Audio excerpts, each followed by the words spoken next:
Good evening, everyone. I'm going to have a chat with you because I'm such a speaker that I would love to engage with you.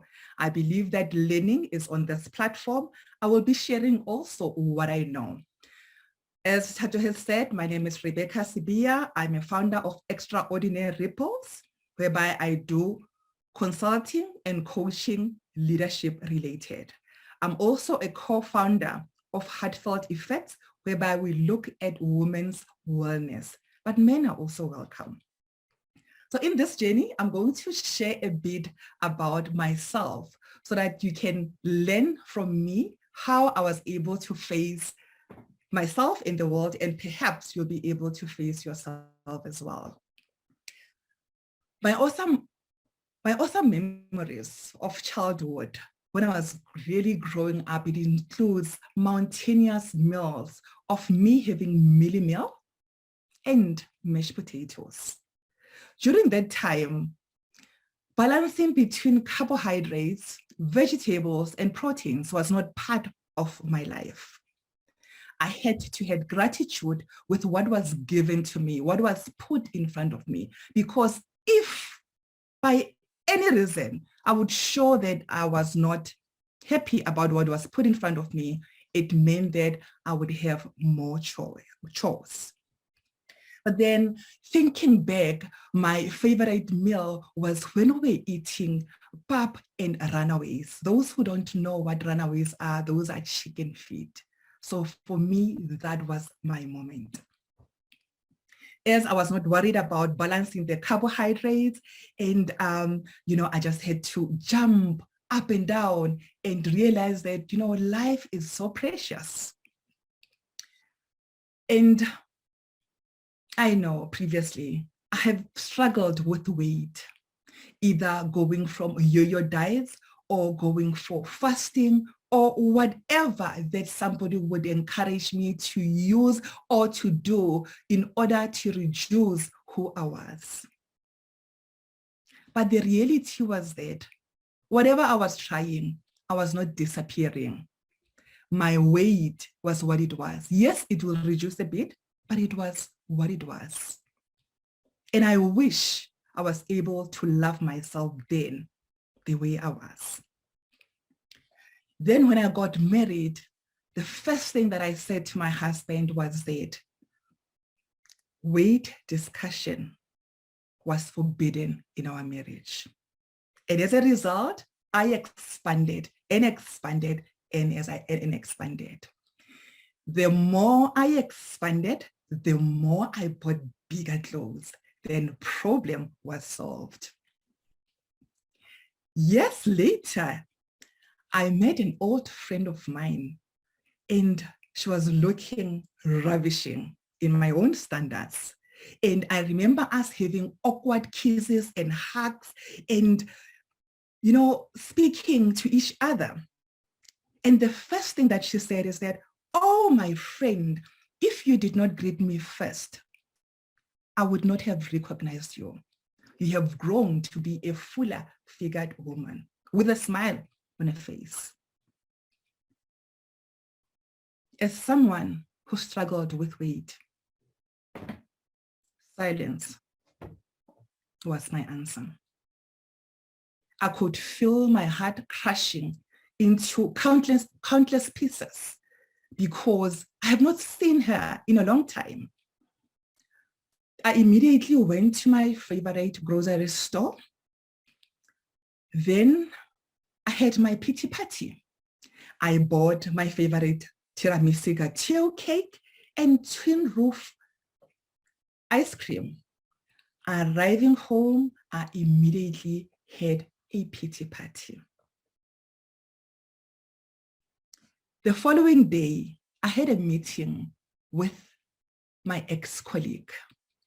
That ex-colleague is the colleague who was always there when we had pity parties. And I knew that she was also struggling with keeping anything outside her mouth.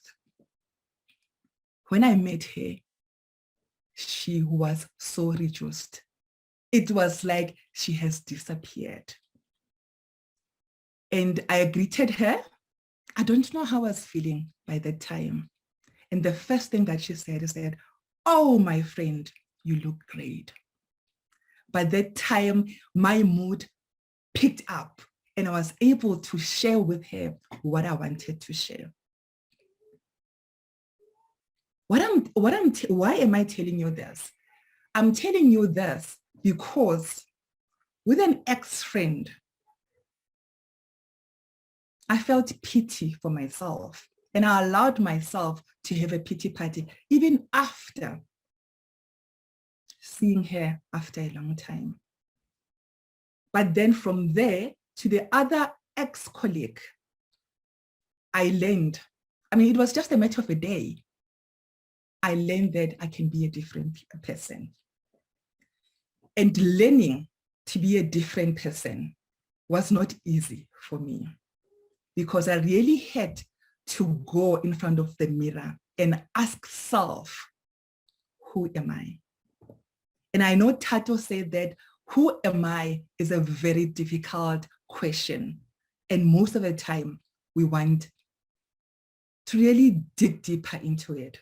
But I want to ask you, if you can, on the chat, in a sentence, who are you? Please share with us. Who are you? As I'm waiting for you to answer who you are, I will tell you who I am when I complete with, with my talk. Interesting enough, Bruce Wade is saying, me is me. That is an interesting answer, Bruce. Mariette says that I am a fun-loving and very talented lady. Wow, Mariette. Talented and fun-loving, that is something that I know about you, Mariette.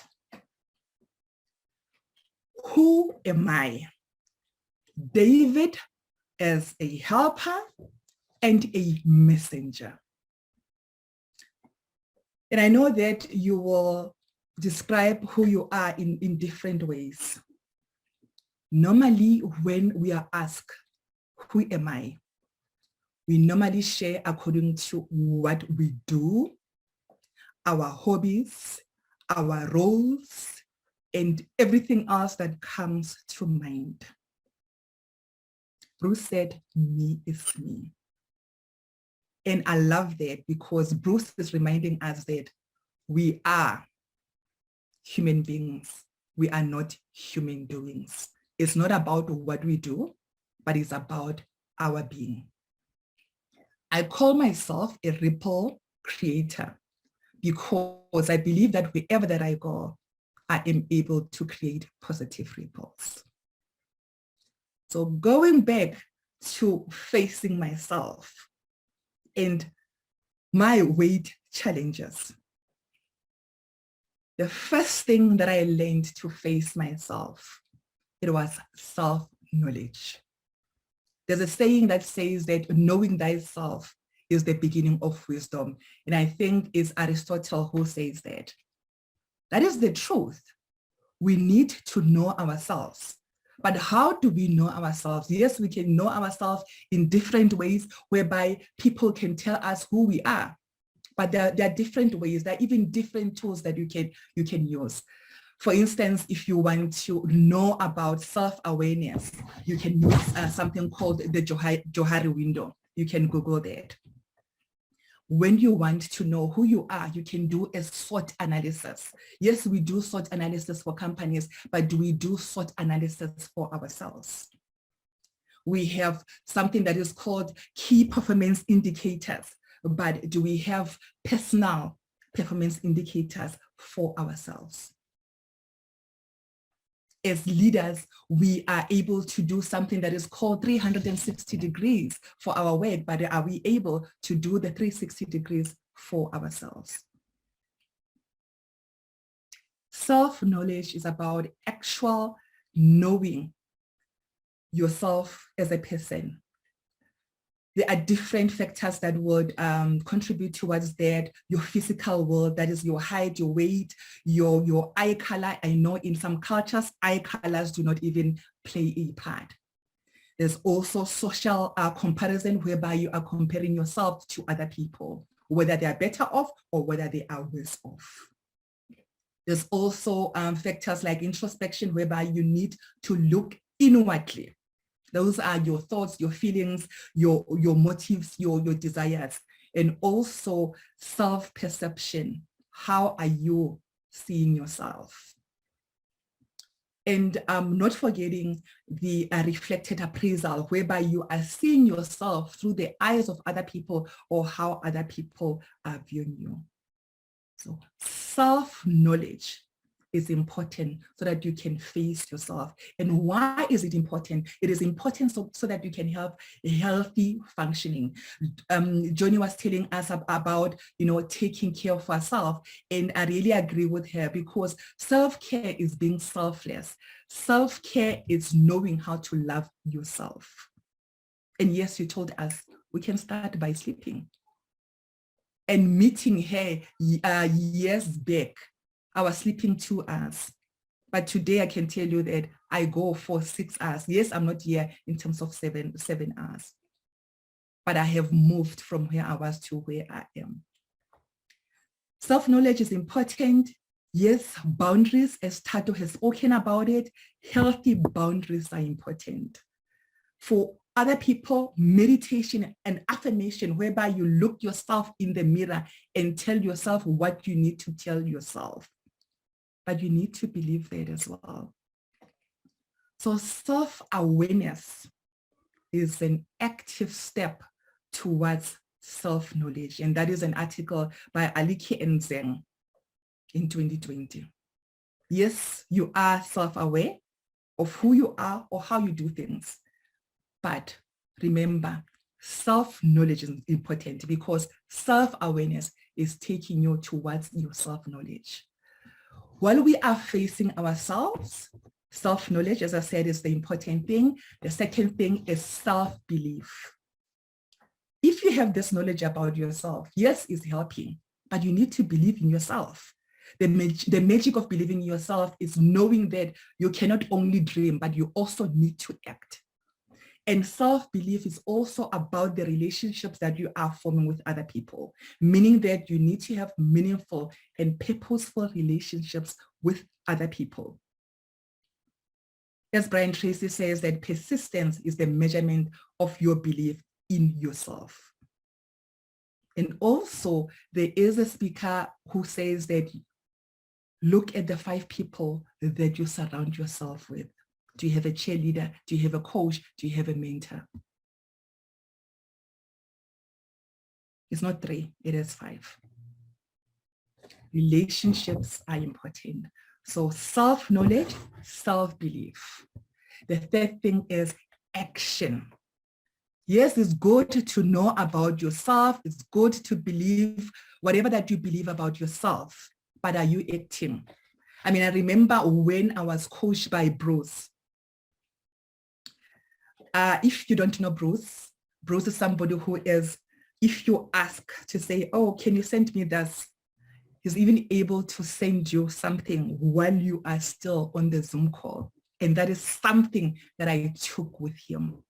And I learned that, by being a dreamer, it is okay, but you need to wake up from that dream and you need to act. Because when you act, that's when you will be able to succeed. Action is what separates dreamers from doers. So the third thing is action. If you're struggling with action, find an accountability partner. I have an accountability partner. We've been doing our accountability partnership from April this year, and I can see the results. If you struggle with focus, there is a Pomodoro method that you can use. It's on the app. So 25 minutes of focus and 5 minutes of the break. And I saw that now you also have something called Focus Mate, whereby you can even have an accountability partner using the Pomodoro. It's like the Pomodoro technique that has been has been leveled up. So we have self-knowledge to face ourselves, or we have self-belief to face ourselves, and we need to act. And the most important of them all is self-confidence. Self-confidence is strongly believing that you can do things. Self-confidence is a daily muscle that you need to train to ensure that you're capable of doing what you say you can do. It's a muscle that is helping you to trust in yourself and for people to trust in you as well. People will talk about credibility. Yes, they will talk about evidence as well. But if you don't have the confidence in yourself, other people won't have the confidence in you. For you to have self-confidence, there are three things that you need to think of. Are you consistent in your action? Are you disciplined to do what you're doing? And is there competence? Because yes, you can come and speak on this platform, but if there is no competence, then you're also not learning, you're also not developing yourself.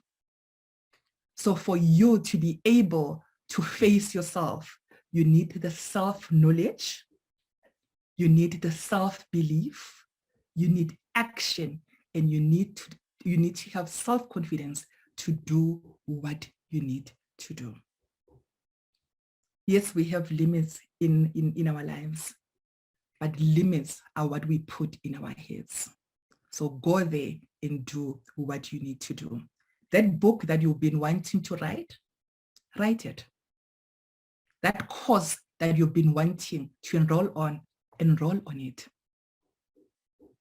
When you have self-confidence, you will be able to be present. When you have self-confidence, you will move from the self-knowledge, you'll move from the self-awareness, the self-knowledge, and you'll move to self-mastery. But it's not a one-day pill. It's not something that you just do when you think that, what do they say? In a day or in a week, you can have a six-figure business. It is a journey. You need to work at it. You see, when you look at me, the background, I've got my name, I've got my business. And I remember in my business, in my investment with business coaching last year, my coach said, how will people know about you if you are a secret? How will people know about you when you are not investing in yourself?